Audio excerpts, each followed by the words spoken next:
The Hoop Heads Podcast. It's Mike Klinzing here with my co-host Jason Sokol tonight. We are in the midst of the first Eastern Conference play-in game, the 7-8 game between the Orlando Magic and the Atlanta Hawks, which Jason texted me about maybe 45 minutes ago and said this game is over.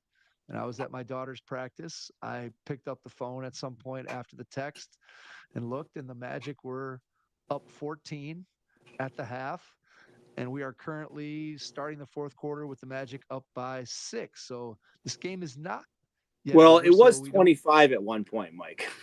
And the Atlanta Hawks looked like they were the corpses, the Atlanta corpses. They did not look like they were too enthusiastic with the game. I think the NBA probably wants it to be Cavs Hawks anyways, just because George Niang content would be pretty solid. Okay, it would be pretty solid content. Okay, um, bang bang bang George Niang versus the teams that traded. I think that would at least be somewhat compelling. I don't know that George Niang's played 14 minutes and has 13 points tonight, Mike. He's a bucket, baby. He's a bucket. So I don't know. So, anyways, yeah, I still think Orlando's winning this game, and I think Atlanta probably beats whoever wins the game tomorrow. I mean, I guess Chicago's been playing really well, so I guess maybe Chicago. I mean, Chicago's probably the hottest team in the four Eastern Conference play-in teams coming into today. So, who knows what happens there? I think Chicago wins that game for sure. The Heat are literally, I mean, Heat are terrible. I mean, whatever. This whole Eastern Conference, they should have just taken the 10 seed out of the Eastern Conference. And heck, the Phoenix Suns are. But I mean, listen, the Phoenix Suns are better than any of these teams, right? Maybe not Orlando. No, the Phoenix Suns are not better than these teams. The You don't think Phoenix the Suns. Phoenix? Wait. You don't think the 11 seed Phoenix Suns are better than than than the lifeless Miami Heat? I don't think they're marginally better than any of these teams. I think you throw them all in a hopper and pull out whatever team you want on any given night. The Phoenix Suns are, let's just say, a dumpster fire, to put it Well, mildly. listen. I tried transitioning us there, Mike. It was a That partial was good. I transition. get I get the transition. So Coach Bud is no longer the coach of the Phoenix Suns. The Phoenix Suns We are paying three coaches right now. It's pretty solid. pretty good deal. I think Budenholzer's making 10 million a year for the next 3 years to not coach the team, so that's always helpful. I Oh, will you can say fry some that of that money on his forehead. you and I have had our issues in the past with Coach Bud. I can honestly say that as far as Phoenix Suns basketball this year, I probably watched significantly less of it than I did with Coach Bud's previous team, the Yeah. higher quality Milwaukee Bucks. So all you can say Don't about the Phoenix apparently Suns is don't that, tell Brandy Beal to play like Drew Holiday, Mike. Apparently and that's don't not tell acceptable comment. don't tell Devin Booker to pipe down during timeouts. Neither one of those things went over very well with the Phoenix Suns. I don't think it's a surprise that Matt Ishbia and the Phoenix Suns have fired Mike Budenholzer. I do think that when you look at the landscape of what people thought the Phoenix Suns were going to be, there were many, many predictions that Phoenix was going to be a top four seed in the Western Don't look at my Conference. over unders. I'm pretty sure I picked over on them, Mike. You probably did. I probably did too. I'm guessing. I don't have it in front of me. I'm in a different location today. In Mike's my living the bachelor lifestyle for the next few days. I'm in my dining room tonight. I don't have to be banished to the various corners of the house. So anyway, That says, by the way, Phoenix. Mike, that says a lot about the state of your life right now. That you're living the bachelor lifestyle and you chose to record a podcast with me. That's right. I This is I it. I'm living the dream. Anybody out there? I'm living the Hoop Heads podcast dream. That's what I'm doing. So yeah. Anyway. Phoenix, Ishbia and the Phoenix Suns are a complete mess. It seems likely that Kevin Durant probably will get traded this summer. Who knows what Yeah. that Okay. So let's may or may that not was bring. gonna be my next question, Mike. So of the big three, Bradley Beal's for sure going to get if they can get someone to take the No, contract. Bradley Beal's not going to get traded. He Oh, has I a think no he's going trade to get. clause. I think him and He Durant has are a both gone. he has a no trade clause. And what team wants Bradley Beal? Miami Heat. I've heard it already. No, no, it's not happening. Beal will be on the Phoenix Suns. Beal and Booker will be on the Phoenix Suns next year. Kevin Durant will be elsewhere. Where he's going to be, I have no idea. he has, I believe, I think Durant has one more year left on his contract at 50. And the 51 player or option, 50, right? And player yeah, option 50, after that, I yeah, think. yeah, I think so. 51 million for next year. So I don't want to spend a whole ton of time on the Phoenix Suns, but who knows who they're going to hire. Ishbia continues to be a little bit of a live wire as a new owner, and clearly things have not gone well to this point. So Phoenix is a mess. We can move on to the next mess, Well, which is I the just New want to Orleans say I'm Pelicans. going to say that Beal Okay, and Durant are gone, both of okay, them. that's fine.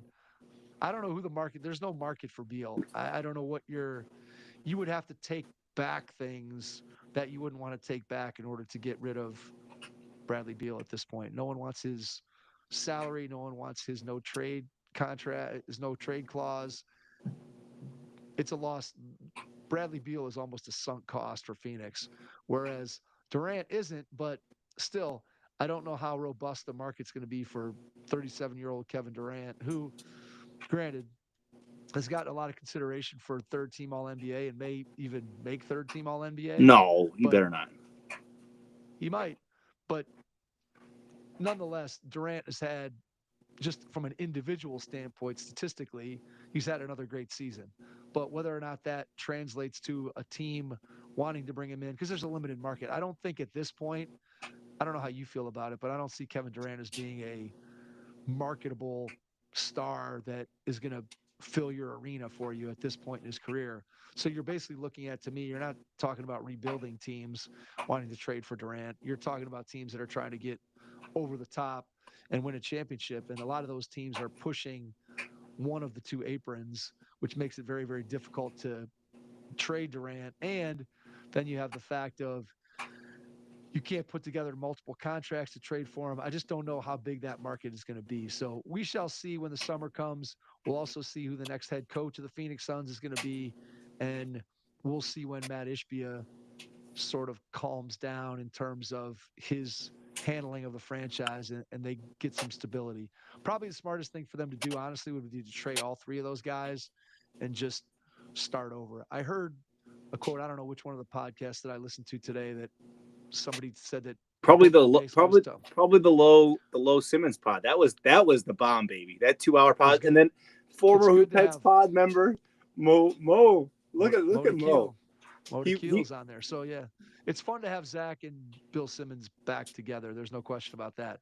I think, but anyway, the quote was something Booker said, something to the effect of, look at how close we were 2 years ago or 3 years ago, and now look at where we are. And Phoenix was up 2-0 in the NBA Finals 3 years ago, and now they're basically looking at a complete rebuild, or you go back into it with those same guys, which I don't see any way that they do that. And the franchise right now is just a mess. It is an absolute mess. And who knows? I don't know what they're going to do. What the other franchise is a mess. Should we talk about that one now? New Orleans, Yep, Mike? let's do it. So we got New Orleans, who have fired David Griffin, the architect of the 2016 NBA championship in Cleveland, theoretically, if it wasn't LeBron. If you want to believe LeBron didn't have a hand in any of it, theoretically, David Griffin. And have hired former head of basketball operations for the Detroit Pistons and NBA basketball operations, Joe Dumars. They hired him today, and then there was a rumor going around that part of the deal was that whoever got hired has to trade Zion because the New Orleans owners don't want anything to do with it anymore. So there's a lot to unpack here. Obviously, everything that happened with Griffin, like with the team, I didn't see a path forward for David Griffin to remain there much longer.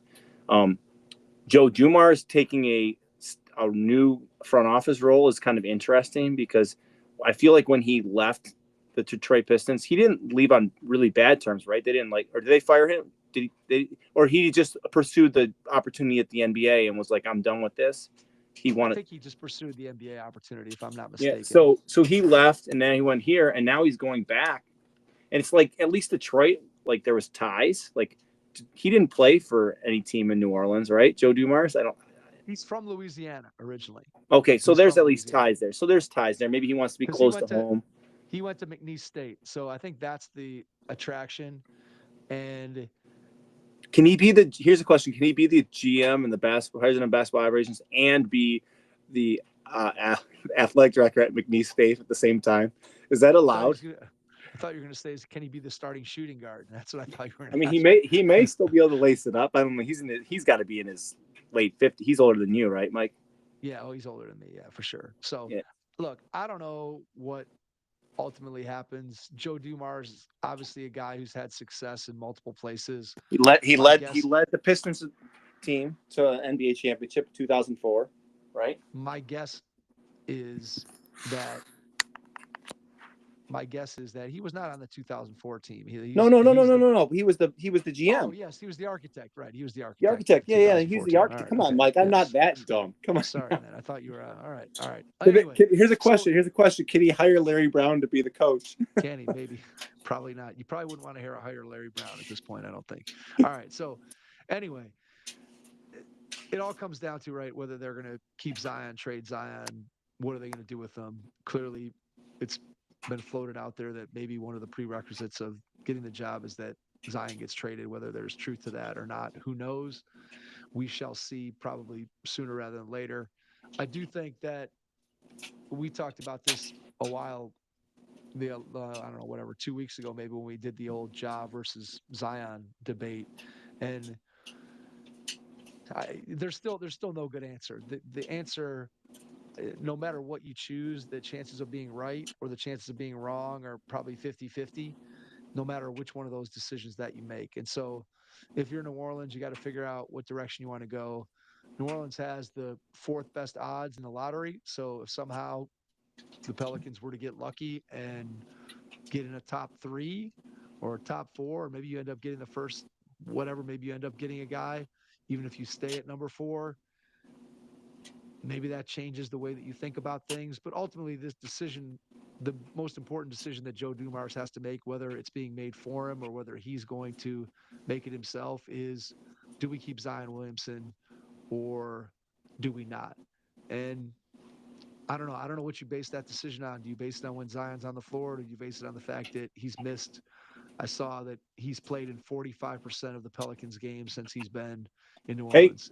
He's almost played as much as Joel Embiid now at this point. So we're almost. And Coach Willie Green is still in limbo at this point with the Pelicans. No idea whether he's coming back, whether he's leaving. So that franchise is going to figure out, are we keeping Zion? Are we not? And then from there, you can start to make a plan of what are we going to do? How are we going to build around either Zion, or how are we going to build around our number 4 pick and whatever we can get for Zion Williamson? So we'll see what happens. But those are the 2 off-season moves, and probably enough talk about that. We can get on to the play-in, playoff situation. All right. So I think the natural order of things is, let's talk about the series that are set first. Okay. And then this game will be over, hopefully, maybe.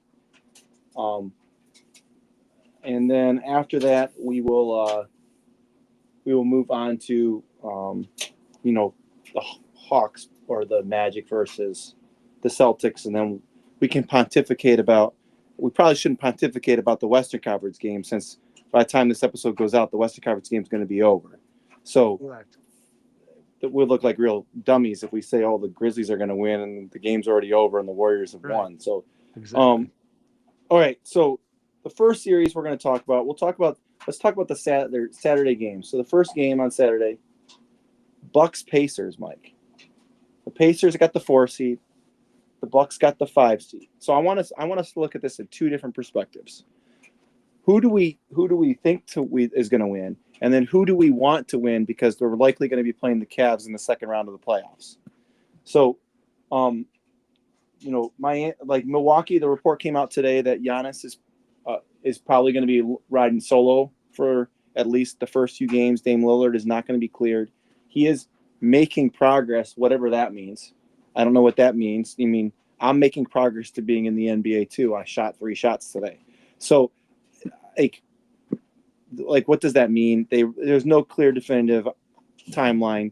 I wouldn't hold my breath that he's going to be in basketball shape or play. I mean, even if he's cleared to play, he's not going to have been doing any exercising. and things like that. Maybe a bike. I don't even know what you're allowed to do when you're doing that with blood clots and stuff. So I don't buy that he's even playing at this point. So Indiana, I'm not afraid of the Pacers. I texted that to you in our second to last game when we were literally, or our third to last game when we were literally sitting everybody and we beat them. Okay, we played everyone or no, we lost that game, didn't we? We had come back from big, and did we lose? And we lost the game. Tyson had a shot. They could have won that game, and then the last game of the year we lost, but no one played, and they played a bunch of players in that game. They didn't play them heavy minutes, but they played. Carlisle played them a lot. I think, I think Indiana's probably going to win this series purely because they have more depth, and they're going to have to figure out how they're going to guard Giannis. And there's going to be a game that Giannis goes nuclear and scores like 55 points and just dominates them. But I just don't know that he's going to be able to do that for 4 games without any help. And I just think that Indiana has too much offensive firepower. Yes, they're not going to be able to stop everything that Giannis is doing, but I just don't see how Milwaukee can beat Indiana, because I just don't think that they have anything other than Giannis.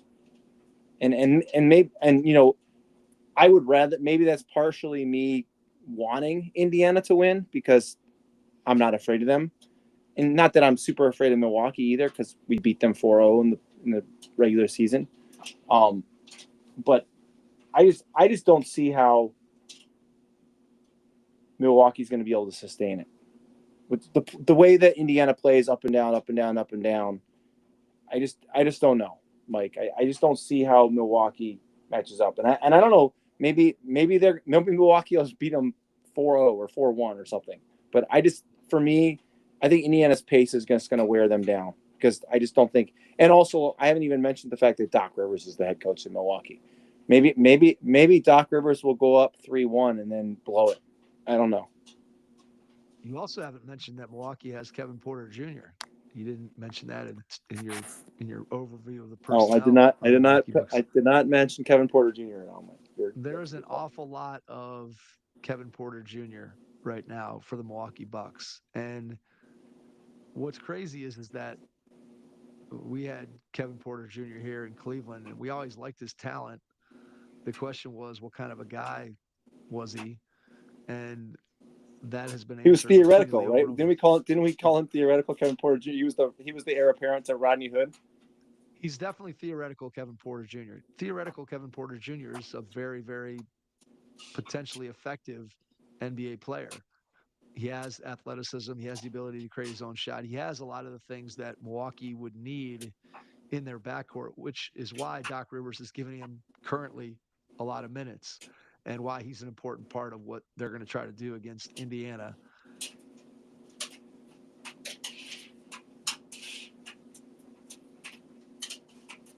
So when you look at this series, right, best player in the series, and that tends to be the team that you want to look at first as being the favorite. And clearly, it's not even close here in this series. Giannis is far and away the best player in the series.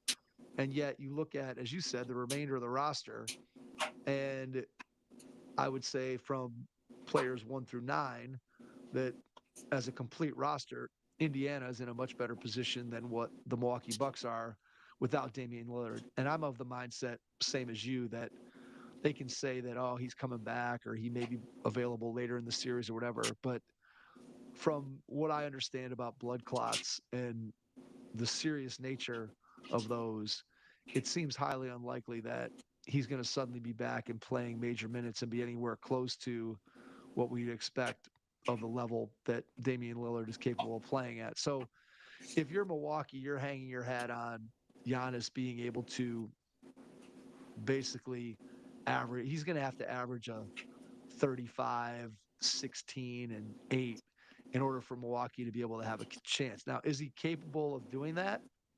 I think he's certainly capable of doing that. When you look at the matchups with the Pacers, probably you're going to spend, I would guess Pascal Siakam is probably going to spend a lot of time guarding Giannis. Maybe Miles Turner gets a couple looks depending upon how Indiana wants to match up with Milwaukee. But Giannis is going to score. I mean, he's going to at least duplicate his season averages, and his playoff history would tell you that he's probably going to do even more than that. So the question is, can Milwaukee score enough to keep up with Indiana's offense? Now, what's interesting is that you and I think it was about halfway through the season where we revisited the Tyrese Halliburton versus Darius Garland discussion that we had in years past. And at one point, whatever, now it's a year and a half ago, but at the beginning of the previous season when Halliburton went crazy and everybody said, oh, clearly Halliburton's the guy. And then he went down a little bit and Darius rose up. And then now here in this last, whatever, month and a half of the season, Halliburton has seemingly taken this huge surge back again where I hear lots of people having him on the third team All NBA. And I like Halliburton because I like guys who pass and are unselfish and who sort of set the culture of their team to be a pass first team. But I still am not 100% sold on Tyrese Halliburton's offensive scoring game, especially not as a main guy in the playoffs. And you look at last year when they made a run to the Eastern Conference Finals, and so much of that was circumstantial, where Giannis goes out in their first round series. The Knicks are decimated by injuries in their second round series.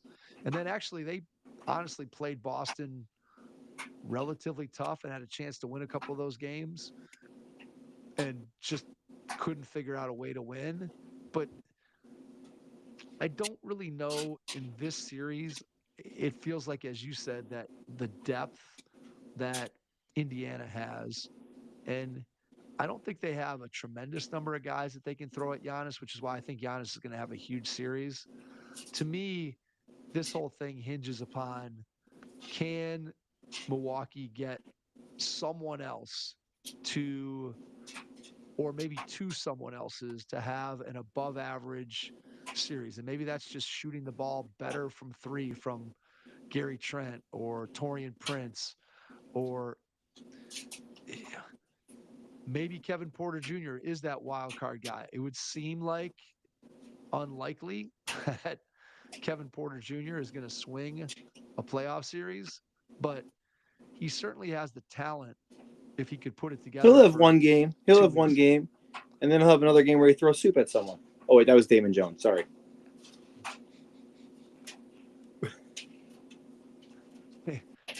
Maybe Derry Bird has a big series for Milwaukee. I don't know. Look, to me it comes down to, can Milwaukee get scoring from some of their secondary players that will supplement what Giannis is going to do, or can Giannis legitimately put up 40 a game in a playoff series? I'm not putting it past him. I think he could do it. I think though it's going to be difficult simply because teams can so dial in on him because the rest of the roster just isn't very dynamic. They don't have a lot of creation, which is why in the last 6 weeks, Giannis has been averaging like 8 or 9 assists a game, because everything has to flow through him. Not only is he scoring, but he's also having, without Damian Lillard, he's also having to generate a lot of their offense for other guys. Because when you look, you say, okay, who can really create for other people? Kuz, probably not. Bobby Portis, Brook Lopez, Gary Trent, standstill shooter. Torian Prince, not at this stage of his career. Derry Bird, probably not. Connaughton, other than his 43-point game on the last game of the season, I don't know that you're counting on Connaughton to play make for you. So Kevin Porter Jr., I guess, is an answer, but the honest answer is that everything's going to have to flow through Giannis. And I think that for him to be able to carry Milwaukee past Indiana, he's going to have to be absolutely superhuman, and the Bucks are going to have to shoot probably plus 40% from three in the series in order to give themselves a chance. And I don't really honestly love Indiana, but it just feels like I don't know where Milwaukee goes to get that secondary scoring. So I This expect game's over, Mike. It's 19. It's a 19-point lead with 5 minutes left. It's over. Orlando moving on, which we'll talk about in a minute. But Yeah. I think that, I mean, part of me wants to say that Giannis can do it, and it's hard to pick against Giannis in the first round when he's healthy. But I just look at the rest of this roster without Damian Lillard, and I just don't see how they score enough to keep pace with Indiana. And Indiana's got a lot of different ways that they can go. They can play big, they can play small. They're switchable on defense. Halliburton, like we said, has been playing better. And if he is at his best, to me, this feels like a long series because I don't see Giannis getting blown out. I think I'm going to go Pacers in 7 in this series. I don't feel great about it just because I have a hard time picking against Giannis, but I just don't see how the rest of the roster without Dame is enough to get by Indiana. So I expect Indiana to win. And then your second question was, who would I rather see? I mean, I think I'd rather see the Pacers. I really don't want to deal with Giannis for 5, 6, 7 games with the Cavs. Give me Indiana, who I feel like they're almost a similar version of the Cavs in terms of sort of the way that they play offense and want to push the ball and have pace and have a lot of different guards that can do things, but they're just not as good defensively as the Cleveland Cavaliers. And so I think it would be a matchup that would favor the Cavs. And I would be, I don't want to say I wouldn't be worried about it because I'm going to be worried about every series, but I do think that the idea of going against Giannis and what he could potentially do, that scares me a little bit more. Not even necessarily that we would lose, but just the idea of having to battle Giannis night in and night out just doesn't sound like a fun prospect. So I'm going to say Indiana's going to win, and I think I'd rather play the Pacers if I was the Cavs. Okay. I think Pacers are going to win, and I want the Pacers to win because I think the Cavs would fare better. And the idea of the second round, possibly Dame coming back, even though I don't believe that he's going to, I don't want to even think of that possibility. So that's where I'm going there. Yeah. I'm not nearly as afraid of Tyrese Halliburton and Pascal Siakam as I would be of Giannis and Dame. So even though Trey just got ejected, Mike. It's not good. Yeah, definitely not a positive for Trae Young there. So, but anyways, all right. The next game on Saturday, the Denver Nuggets and the Los Angeles Clippers. All right, so let's just break this down really quickly. The Clippers, all of a sudden, everybody's afraid of them. Okay, because Kawhi is healthy. But whatever. Harden is Harden. Okay. And he wasn't Harden on Sunday. It's true. I gotta give him credit.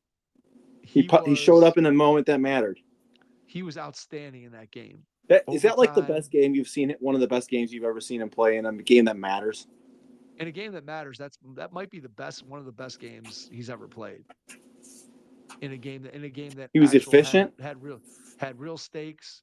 He came through in big moments, and yeah, I was very impressed. And yet at the same time, the track record says that it's not going to happen. I will continue to plant my flag in the position that if James Harden is the answer to your question, then I don't know what question you're asking. And look, he was great. I'll give him his credit for Mike. I'm gonna be completely transparent.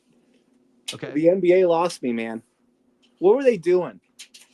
Why are you running those games at 3:30 on Sunday? Are you idiots? Against the Masters? Are you idiots? Like they just find ways. They just find ways to screw themselves. Like run that game at 7. Run that game at 7 o'clock, Mike.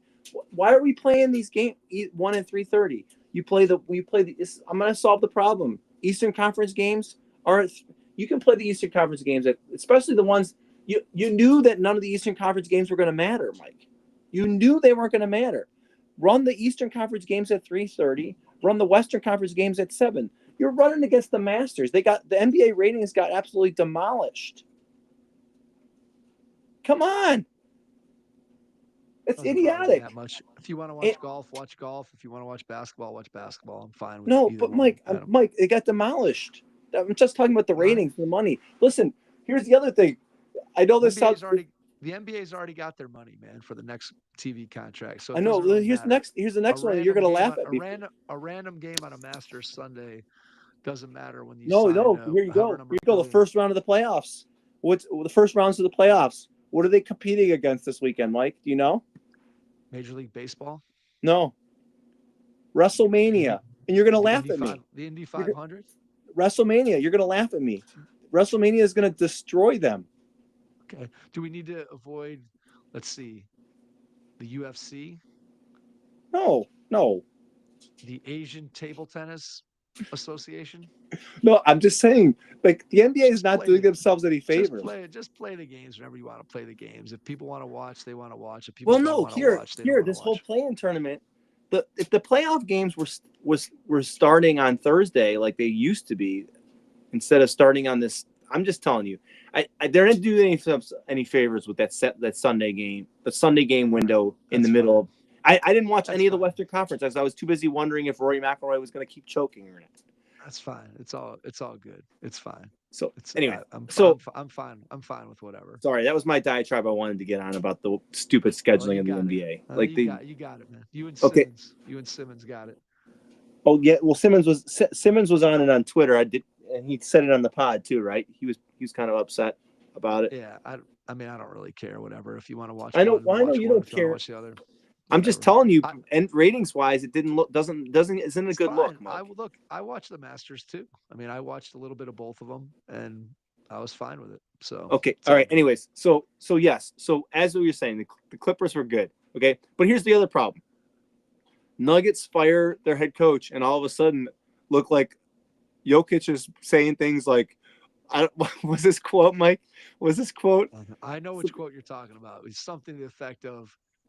The sleeping dragon or something, or we're ready to make a long listen run, or it just the guy who should get the MVP. I'm still gonna plant my foot in that. Although I don't know that you can give the MVP to a guy whose coach got fired in the last week of the season. But the guy who I think should get the MVP won't get the MVP because there's no way SGA is getting it. Okay, the guy who should get listen, I don't want to play against that guy if I'm the Clippers. Who's guarding him on the Clippers? Like they were talking on the podcast, like Nicholas Batum. Zoo. Oh. Zoo's huge. Look, nobody can guard Jokic, right? I mean, that's the honest truth is nobody's guarding the guy. Nobody's stopping him. Nobody's slowing him down. But if you look at teams that are theoretically equipped to at least bother him to some extent, Zubac at least has the size where he's not going to get completely buried when Jokic posts up. Now, you can't stay with him and guard him out on the perimeter, but he's at least a guy who can provide some resistance. And I think the thought with the Clippers, right, is they've been one of the better defensive teams throughout the entire season. And you also have Kawhi now starting to get to a point where people feel like he is maybe not at his absolute apex as a defender, but that he's been closer to that defensively than he's been in a long, long time over the last month and a half. So the thing with the Clippers is you have to suspend a lot of disbelief if you're going to pick the LA Clippers. You have to, number one, dispel the notion that Harden is going to come through and play 5, 6, 7 good games. His playoff history will tell you that that is not what's going to happen. That maybe he'll have a good game in game 3 when they're down 2-0.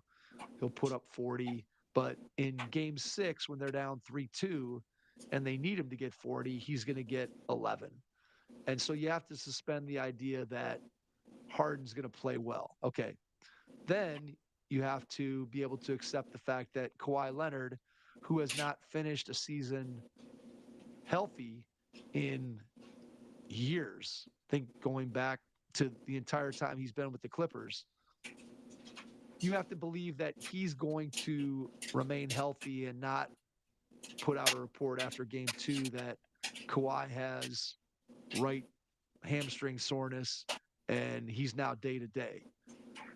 If you take those two things and you accept that Harden is going to be better than history says he will be in the playoffs and Kawhi is going to be healthy, then I think you can make a case for the Clippers.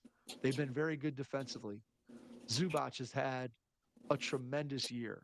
Offensively, posting up, catching lobs. Defensively, he's been the anchor protecting the basket for the Clippers. He's been outstanding. Norm Powell stepped up when Kawhi is out, averaging 24 a game for the Clippers over the course of the season. Ty Lue, one of the better coaches in the league, definitely not going to be outcoached by David Adelman. So there is a case to be made for the Clippers. I think the problem that we have, if you're the Clippers, I mean, obviously Jokic is the biggest problem, but I think the problem for the Clippers, and maybe it's a positive for the Clippers and for the Nuggets, but I think it helps the Nuggets more, is the fact that you look at the schedules and you're going to have multiple days off. So one of Denver's biggest weaknesses is their bench either isn't very good, which is what Michael Malone would tell you, or hasn't gotten much experience, which is probably what Calvin Booth would tell you. And so the fact that you're going to have multiple days off in between some of these games means that Denver's starting 5 is going to play 40 plus minutes probably, and that minimizes the potential impact of Russell Westbrook, and it maximizes the amount of time that Jokic is on the floor. The big question with Denver is how healthy is Jamal Murray? And I think if Jamal Murray is healthy and Jamal Murray is playing at maybe not 100% of the title run Jamal Murray, but let's say he's 90% of that, then I think the Nuggets have a really good chance to win that series. If Harden is great throughout the series and Kawhi is healthy throughout the series, you can make a case that the Clippers can make life pretty difficult for the Denver Nuggets. And the thing with the Clippers is they have multiple guys that they can throw at Jamal Murray to try to slow him down. And so to me, I think that that's the key, is what do you get out of Jamal Murray versus what do you get out of Kawhi and James Harden? And the track records for Harden and Kawhi aren't nearly as good as what Jamal Murray has been as a playoff performer. And again, we'll just see if he's healthy. Okay. So I'm taking the Nuggets in this series, Mike. I'm not buying the Clipper hype. I'm taking the Nuggets. You think it's an easy series, a short series, or you think it goes? I think it goes 7. I think it's a long. I think series. it's a 6-game series. I think it's a 6-game series, Mike. Okay. That's what I'm going with. I'm going Nuggets. I'll go Nuggets in 7. Okay. All right. So then the next series is the Detroit Pistons and the New York Knickerbockers. Listen, I want to say something that I didn't ever think I was going to say on this podcast. I give JB credit. Okay. I give him credit. He had those boys fight all season. He completely shifted a team. Remarkably, the biggest jump from a team that was in the dregs to this. And there's a lot of pieces at parts. They came together. Okay. Cade was healthy all year. Lots of things that happened. And Monty Williams, I mean, a corpse probably could have coached the team better than Monty Williams was coaching last year. So, with all that being said, okay, Detroit has been the biggest surprise of the season. And I applaud their efforts. I think they win a game in this series. I think maybe they win 2, but I don't think there's any chance that they beat the New York Knicks. I just don't. I know they haven't been 100% right since Jalen Brunson came back from injury, but I just think there's too many things that the Knicks have that that Detroit can't counter. Now, do I think that Detroit's going to get under their skin and be nuisances? Oh, I do. Do I know that we're going to at least see 25 times a game JB Bickerstaff yelling at the referees? Oh, yeah, I do. Do I think that there's going to be a game that Cade has just an amazing game? Yes, I do. I just don't think they have enough, like, at this stage in the game to compete with New York over, a 7-game series. I think there's going to be interesting little things, but here's the other thing I got for you, Mike. We've seen JB Bickerstaff between game playoff adjustments, right? Not strong. You're putting him in the Coach Bud class. Yeah. So here's what I'm going to say. If Detroit doesn't win game 1, they're winning 1 game this series because they're not going to make adjustments. So it's either they're going to lose 4-1 or they're going to lose 4-2. I know that's very like non committal. I'm going to give you credit for this take because I listened to 3 different NBA podcasts over the course of the day today, and not once was JB's inability to make playoff adjustments mentioned in this series. Let me get me on the Simmons podcast. It's a great point. It's completely fair. And you can totally understand why anybody who's a national media member may not be as aware of how aren't you though, Mike? How aren't they though? They watch.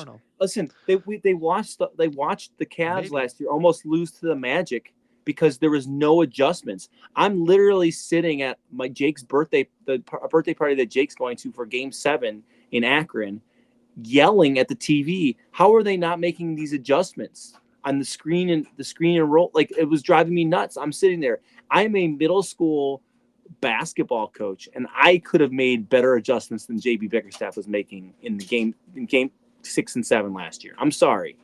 Come on.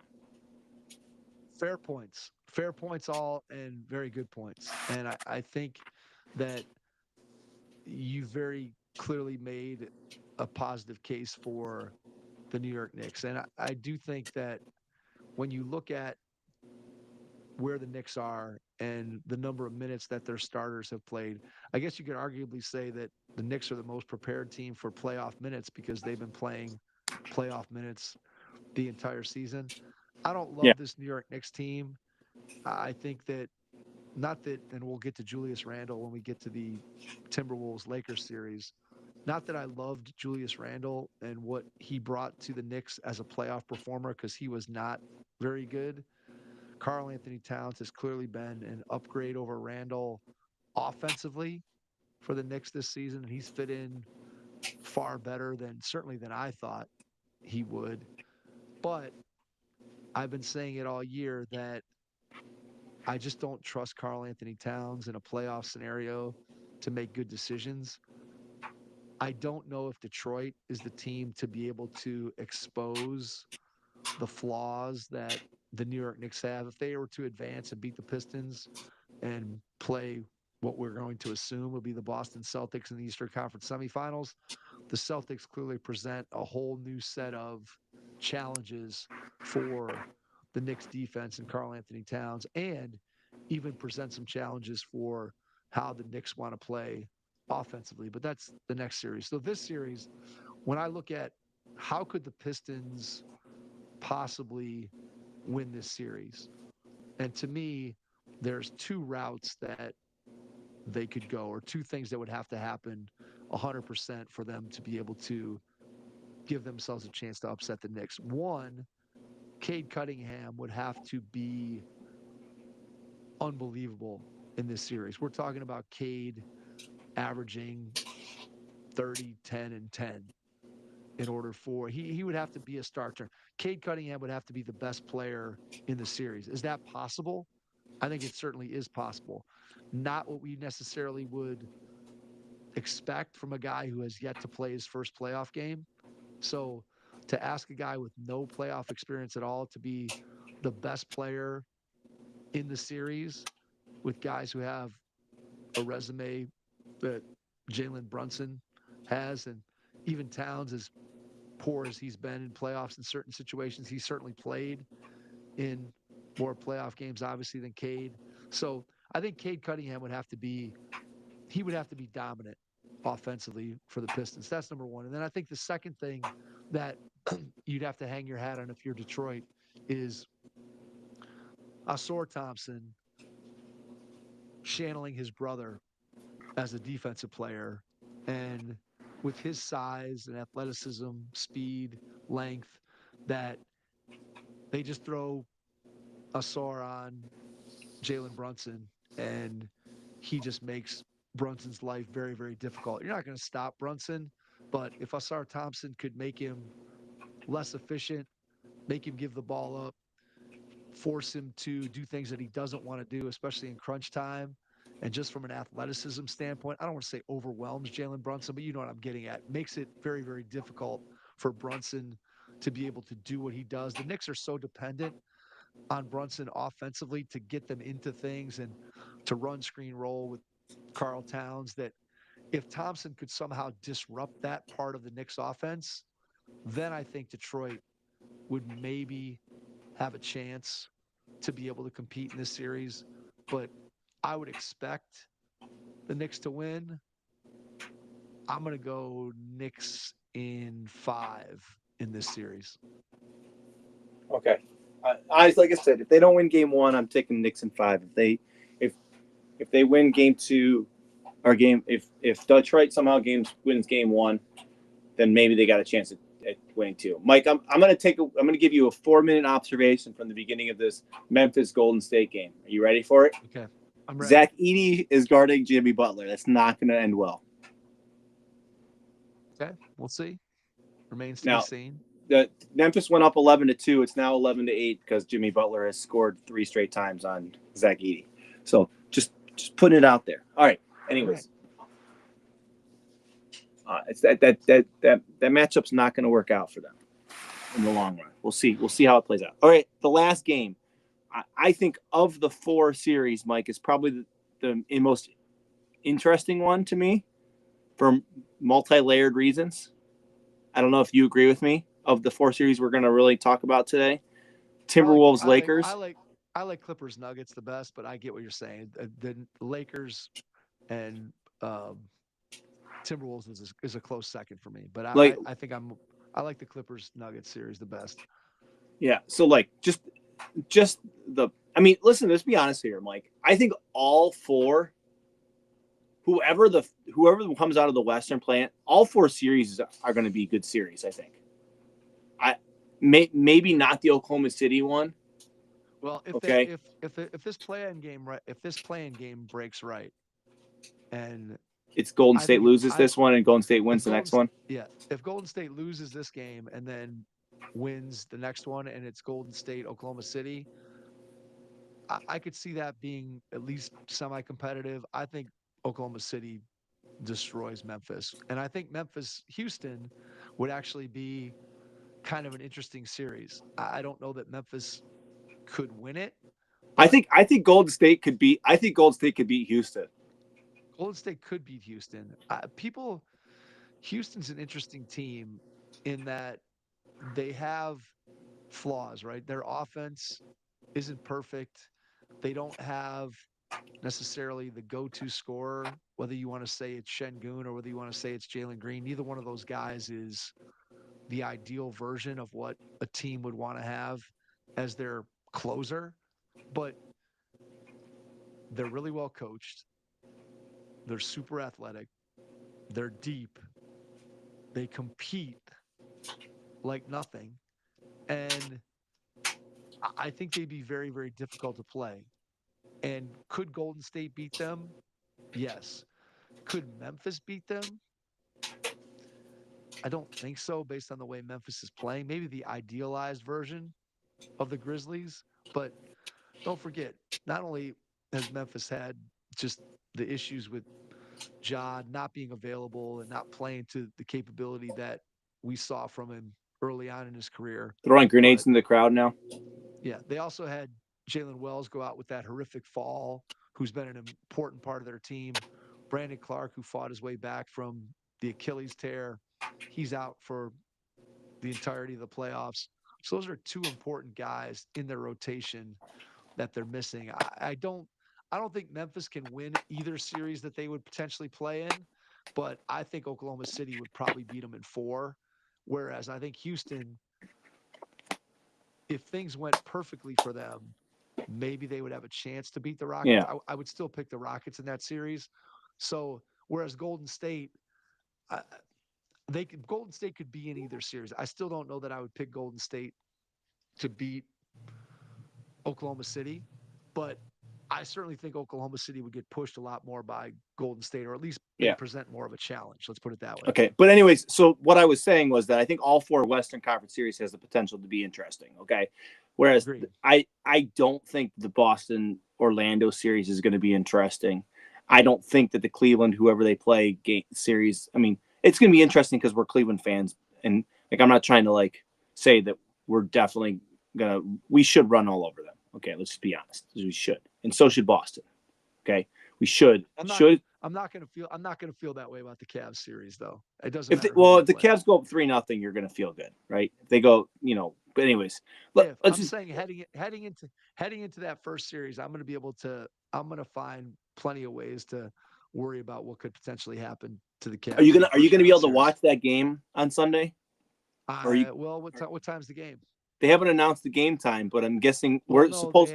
Let me see. No, they have it. Well, yeah, it's TBD. So supposedly we're going to be the first game, so it's going to be 1 o'clock or something like that. So you're going to be in the hiking. I will be in the woods in the Smoky Mountains somewhere, and I probably will not. I guess if my phone has reception, I guess there's a chance that I'd at least have it carrying it with me and being aware of what's happening. But I definitely won't be studying that game, unfortunately. Yeah, so that's all right. Anyways, or fortunately. Getting back to the Lakers Timberwolves series, I think it's interesting. Here's why I think it's interesting. We're going to see Luka and LeBron in the playoffs with Austin Reeves. We're going to see what Julius Randle looks like on this team in a defensive situation. Can he guard LeBron? We know the answer is no, but can he at least like attempt to slow him down? How are they going to guard Luka? What are they going to try to do with Austin Reeves defensively? Are they going to try to, get him in the pick and roll situations that they've talked about? Who's the 4th Laker that's going to step up? Who's the 5th Laker that's going to step up and play a role? Is Rudy Gobert going to be playable in closing minutes? Is Naz Reid going to play more like the Naz Reid of last year, or is he going to continue to be good but not great? Because I think we can agree that his season this year was a good season, but it wasn't what it was last year. Can Chris Finch come up with ways to frustrate LeBron and Luka? Can Luka keep his head on straight and not get technical fouls? Is LeBron going to accept Luka being the number 1 player on a playoff team? I mean, I think it's pretty clear, Luka's kind of been in like LeBron's still putting numbers up and having important impact on the game, but it's clear that there's been deference to Luka in some situations. Is that going to happen in the playoffs? Is JJ Redick in his first playoffs going to be good at making adjustments? Are the teams going to continue? Are they going to continue to grow as a team?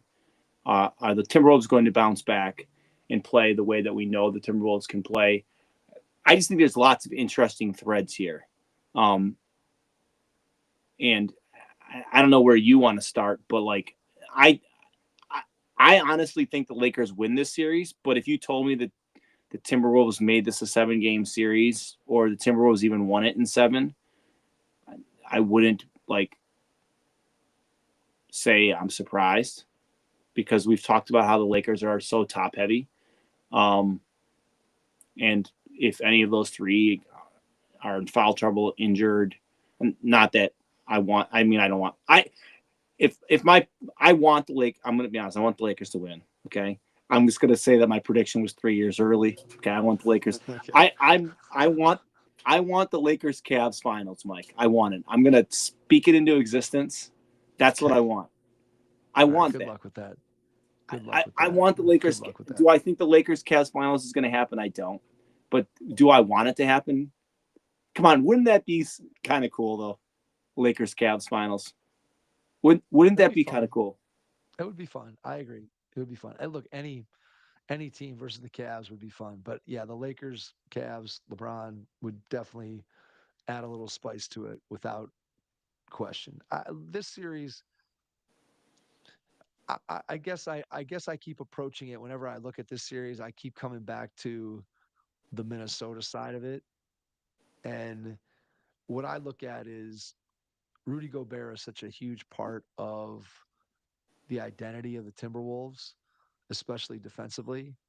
And yet, when you look at the Lakers and the fact that they don't have a traditional center, and so whether they're going to play Jackson Hayes or whether they're going to go small and not have him on the floor, either way, Gobert, I don't know when he's out there, who does he guard? And so that's, I think, the first question you have to ask. And then the second part of what I keep thinking about when it comes to Minnesota is the Julius Randle experience, which in the regular season for the Knicks was very, very good. For the Timberwolves, it was not so good for the first half of the season and very good for the second half of the season since the All-Star break. I think Knicks fans would tell you that, hey, good luck with Julius Randle as a playoff performer, the same way I think Minnesota fans would tell you, hey, good luck with Karl Anthony Towns as a playoff performer. So if Julius Randle can somehow be somewhat similar to his regular season performance on the offensive end of the floor, and as you said, he's probably going to spend at least some time guarding LeBron. Can he do a serviceable job on 40-year-old LeBron and make him work and maybe get him to take shots from the outside with a hand up as opposed to getting all the way to the rim? Is Randle capable of that? I don't know, maybe, but he's certainly going to get opportunities to be able to do that. And so I look at Minnesota and I just wonder who's going to be their five guys that are going to be on the floor. And I keep coming back to that. I just don't know where Gobert fits in as far as who he guards and how the Lakers counter Gobert with the lineups that they throw out there to limit his effectiveness. And if Gobert's not playing, how does that impact Minnesota when you take out a guy who's averaged 33 minutes a game? I mean, I expect Gobert to average less than he averaged 33 minutes a game in the regular season. I expect him to average less minutes than that in this series, which is kind of crazy when you think about a guy who's a starter that his minutes are going to potentially go down. But I think when push comes to shove, I think that you're going to have Edwards, Randall, Naz Reid, McDaniels, and either Dante DiVincenzo or Nickeil Alexander Walker is going to be your fifth guy. And I think Gobert and Conley are going to they're going to play, but I think their minutes are going to be limited just because the way that the Lakers play and their personnel, there's no real spots for Conley or Gobert to, and it's sad to say about a defensive player of the year, but there's nowhere to put Gobert that makes a ton of sense. So I just don't think those two guys, Gobert and Conley, are going to play as much as they have in the regular season. So to me, it comes down to Randall's ability to play both ends of the floor effectively. Can he do that? If he does, I think it gives Minnesota a real chance. Can Chris Finch find ways to play Gobert maybe more minutes than I think? Remains to be seen. And I think Anthony Edwards, to me, honestly, Edwards and Luka are kind of, I see them almost in the same sort of position where both of those guys are transcendent talents that can singularly win you a playoff game by scoring. And yet I feel like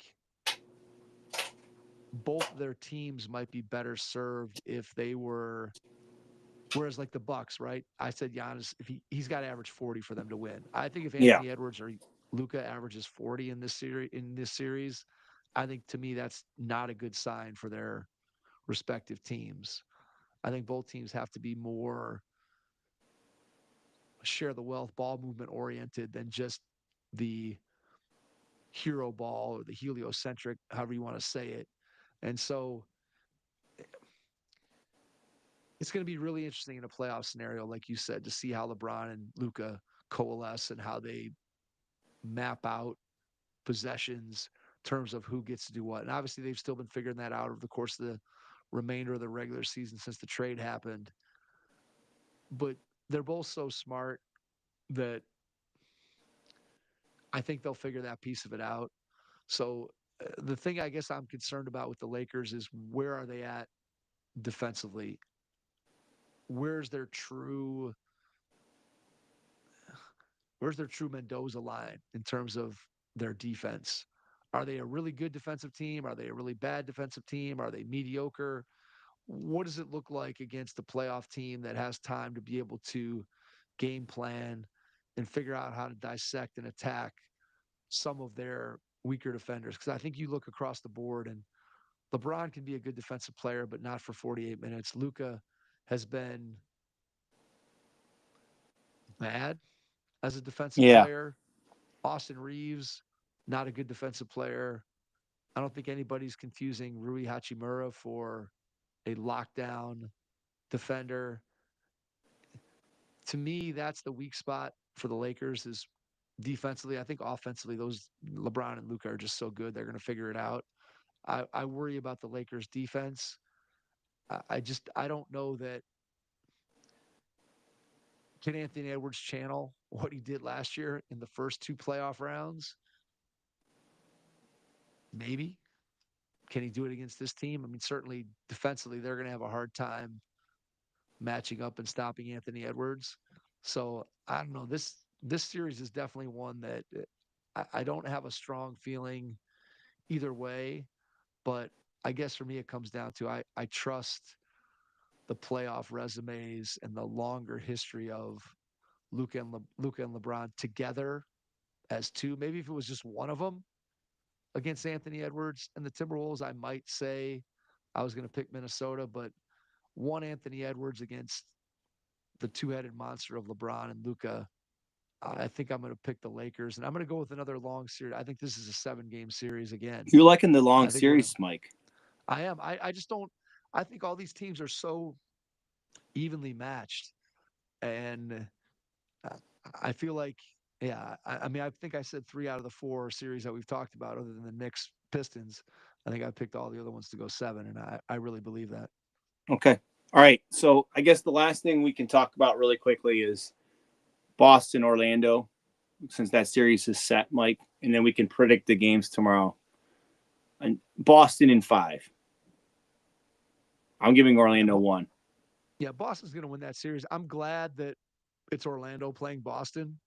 Not that I was worried about the Cavs playing Orlando, but I do think that Orlando still, I believe, if I'm not mistaken, they were number 2 in the league, maybe in defense. Yeah, they were number 2 in defense, 15 in offense, I believe, if I remember from the podcast correctly. They might have been lower than that on offense, but regardless, they're a good defensive team. They're big, they're physical, and I don't think they have enough offense to be able to compete with Boston no matter what they do, no matter what they do on defense. Yeah. But I do think that at least they're going to give Boston some resistance, and they're going to play them physically, and each individual game isn't going to be a complete walkover where Boston can just put it on cruise control and go through. They're going to feel Orlando on the defensive end of the floor. I just don't think Orlando has enough offensively to be able to stay with Boston. The only way that this series becomes competitive is if somehow Orlando has a really hot stretch from 3. If Franz and Paolo can somehow elevate their season/career averages for threes over the course of 5, 6, 7 games, then maybe there's a chance for Orlando to compete with Boston. But barring that, they may make it difficult for the Celtics to score, but they're not going to make it difficult enough to overcome the offensive problems that Orlando has had all year. I just don't see how they can score enough to be able to beat the Celtics. But like I said, I'm glad that it's Orlando playing the Celtics and not Orlando playing the Cavs. Any one of the other teams that the Cavs get in the first round, I'll feel pretty good about. I'll still be able to make up some things to be nervous about, but I don't think that any of those other three teams should be able to give the Cavs much of a threat beyond stealing maybe one random game. Okay. All right. So let's just try to predict tomorrow's games really quickly, and then I think we probably can call there. I'm taking Chicago over Miami, Mike. I don't even think that game's not very interesting. I mean, it is interesting, but it's not at the same time because it's some bad basketball, Mike. I'll just leave it at that. Well, Bulls have been playing well. You said it earlier. I think they're 15-5 in their last 20 since the All-Star break. Josh Giddey's averaging almost a triple-double. Kobe White's been very, very good all season for Chicago. Zealous is coming on a little bit.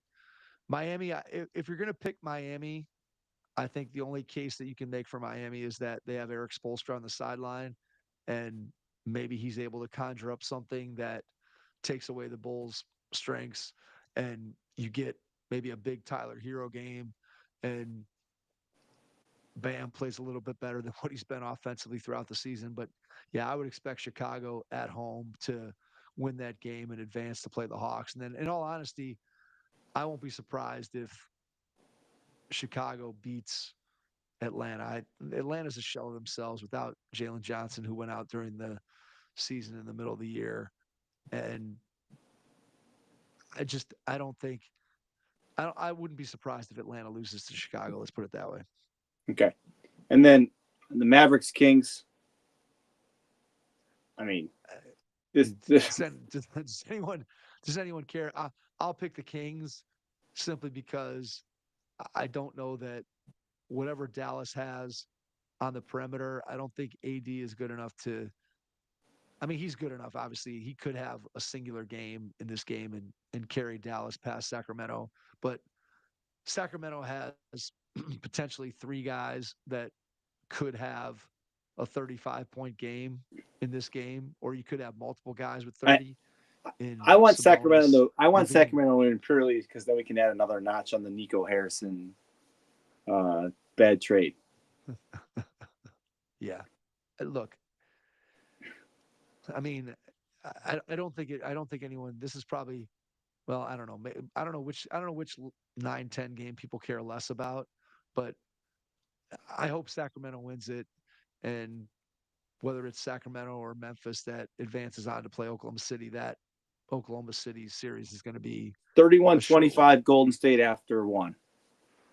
It's going to be a short. Yeah, we'll see what happens in this one.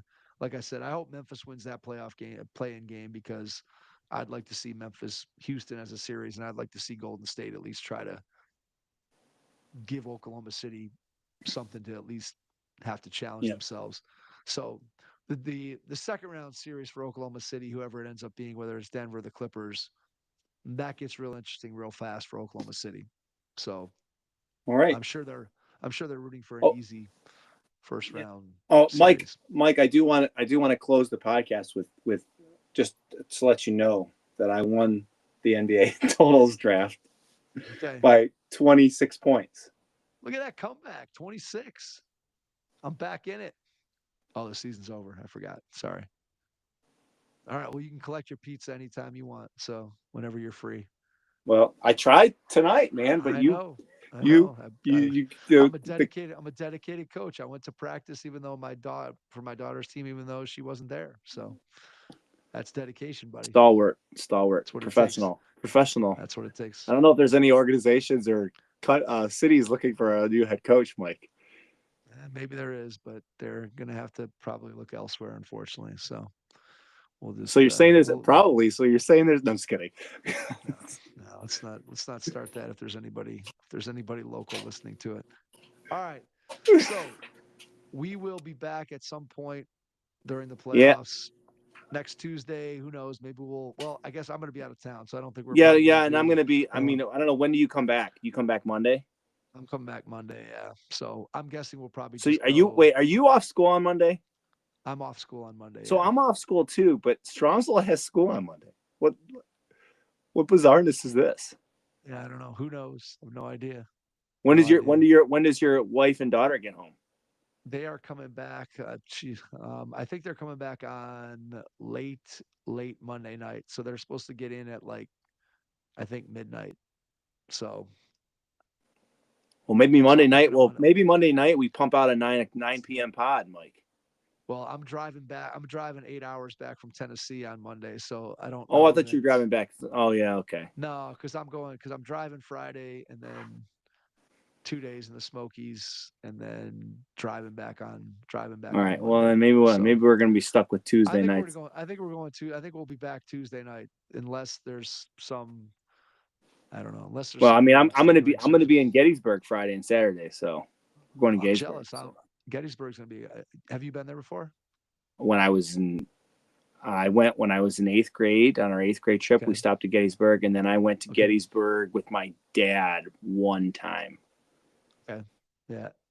It's a place I want to visit. I have not been there, but it's definitely a place that is on my list to go and see. So you'll have to I'm let me really know. excited No, to wrangle my young children and say, look at this large field. This is where a battle happened 150 years ago. probably going to be lost on them. I'm guessing, but you'll probably enjoy it. Will's the only one that will care, and Jake's going to be like, when are we doing something fun? I'm going to tell you this is, and I will probably text you updates. Jake quotes, just like you and Meredith text each other There we go. quotes. Yep. I'm going to text Yep. you quotes from Jake All right. about I'm ready. I drove 6 hours to see a field. That's what he's going to say, or something along those lines. So just There you go. I'm excited to, when we went to the DC for a day this past summer, we're in the Natural History Museum and like walking around and looking at all these cool things. And like we were supposed to go to the American History Museum, and Jake goes, Yep. "Where's the pool?" There you go. Where's the pool That's at the hotel? that's So he's a prototypical kid, right? yeah. That's definitely where the interest oftentimes lies. So he's definitely not an outlier there. So Yeah. All all righty. right, well we'll leave it there. So I guess what we're saying is we're probably gonna not talk to everyone again until Tuesday because we're going to be in various locations and getting back and returning and Unless whatever. that, So unless Saturday night something crazy. The first four games have been amazing, and it's a late night, and Mike's back in his hotel, and yeah, we Cal can wants to maybe. jump on the pod, and I'm There you back go. at my house, and we want to do All right. something. But Yeah, we could maybe that could maybe be a possibility. So we'll keep that in the back of our pocket, and I don't know. We'll see. Anyway, thanks for checking out tonight's NBA episode. Enjoy what's left of the. We will, I guess, the Memphis Golden State game. By the time you hear this, it'll be over, and we'll know we'll know who the Oklahoma City Thunder will be getting an opportunity to. I'm sorry, we'll know who the Houston Rockets will be getting the opportunity to compete against. So we'll leave it there. Thanks everyone for listening tonight, and we will catch you on our next episode. Thanks.